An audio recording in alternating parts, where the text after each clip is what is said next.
নিয়োগ দুর্নীতির সামনে আসতেই তড়িঘড়ি অতিরিক্ত শূন্য পদ তৈরি করেছিল রাজ্য সরকার। কিন্তু কাদের জন্য এই অতিরিক্ত শূন্য পদ? অযোগ্যদের চাকরি যাবে বুঝেই কি অন্য পদে বসানোর চিন্তাভাবনা ছিল রাজ্যের? রাজ্য মন্ত্রিসভার বিরুদ্ধে কি তদন্ত চালিয়ে যাবে সিবিআই, নাকি গোটা মন্ত্রিসভাকেই হেফাজতে নিয়ে জিজ্ঞাসাবাদের নির্দেশ দেবে আদালত? আজ সুপ্রিম কোর্টের মামলার শুনানির দিকে তাকিয়ে গোটা দেশ। নিয়োগে ব্যাপক দুর্নীতি আড়াল করতেই কি অতিরিক্ত শূন্যপদ তৈরি করা হয়েছিল? রাজ্য মন্ত্রিসভার কারা অতিরিক্ত শূন্যপদ তৈরির ছাড়পত্র দিয়েছিলেন তা নিয়ে কি তদন্ত করবে সিবিআই? জানতে সবার নজর মঙ্গলবার সুপ্রিম কোর্টের নির্দেশের দিকে।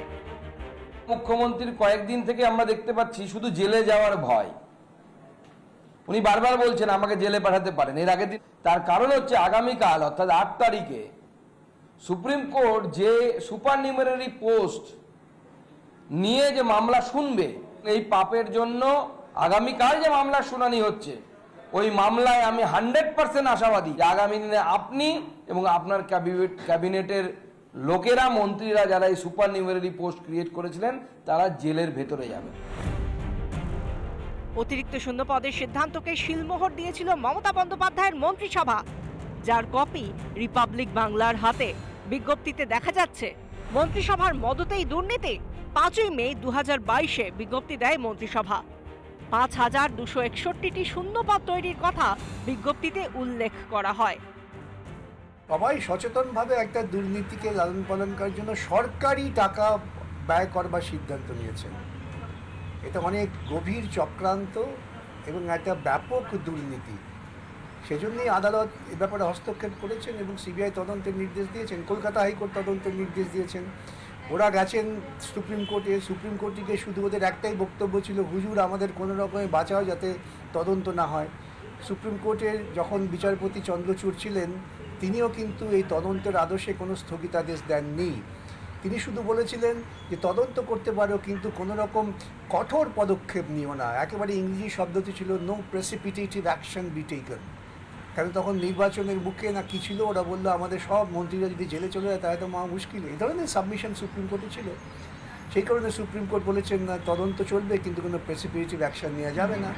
পরবর্তীকালে সেই মামলা চূড়ান্ত শুনানির পর হাইকোর্টের রায়কেই মান্যতা দিয়েছেন সুপ্রিম কোর্ট।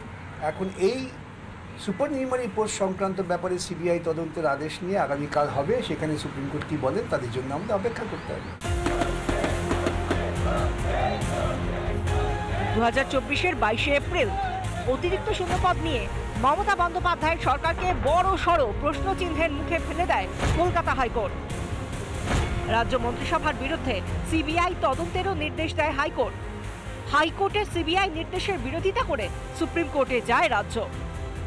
2024-এর 29শে এপ্রিল সিবিআই তদন্তের উপর অন্তর্বর্তী স্থগিতাদেশ দেয় সুপ্রিম কোর্ট। মঙ্গলবার রয়েছে সেই মামলারই শুনানি। চাকরি বাতিলের নির্দেশে প্রথমে স্থগিতাদেশ দিয়েছিল সুপ্রিম কোর্ট। বৃহস্পতিবার হাইকোর্টের রায় বহাল রাখে দেশের শীর্ষ আদালত। সুপ্রিম কোর্ট কি সিবিআই তদন্তের নির্দেশ বহাল রাখবে? গোটা মন্ত্রিসভাকে হেফাজতে নিয়ে জিজ্ঞাসাবাদ করতে পারবে সিবিআই? এবার অতিরিক্ত শূন্যপদ নিয়ে সিবিআই তদন্তে সর্বোচ্চ আদালত কি রায় দেয় সেদিকে নজর গোটা দেশের। রিপাবলিক বাংলা। নানা ধরনের কন্টেন্ট দেখার জন্য লাইক করুন, শেয়ার করুন আমাদের ফেসবুক পেজ, সাবস্ক্রাইব করুন আমাদের ইউটিউব চ্যানেল। পাশাপাশি অন্যান্য ব্রেকিং নিউজের জন্য অবশ্যই চোখ রাখুন রিপাবলিক বাংলায়।